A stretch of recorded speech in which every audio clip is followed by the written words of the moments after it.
கன்னியாகுமரி மாவட்டத்தில் பழங்குடி பகுதிகளை உள்ளடக்கி புதிதாக ஒரு சட்டமன்ற தொகுதி உருவாக்க வேண்டும் என்று காணி இன பழங்குடி மக்களின் வன உரிமைகள் வென்றெடுக்கும் மாநாட்டில் தீர்மானம் நிறைவேற்றப்பட்டது. காணிக்கார்கள் மகாசபை சார்பில் காணி இன பழங்குடி மக்களின் வன உரிமைகள் வென்றெடுக்கும் மாநாடு பேச்சிப்பாறையில் நடைபெற்றது.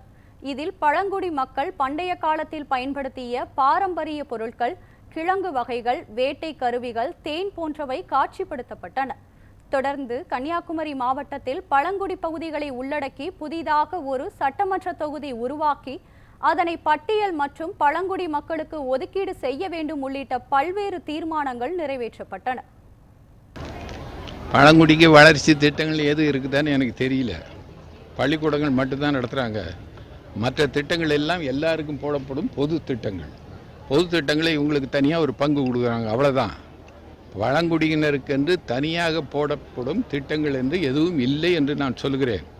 நீங்கள் வேணால் செக்அப் பண்ணி பார்த்துக்கலாம். காலங்களில் இந்த மாதிரி சில அது தனியாக போடணும்.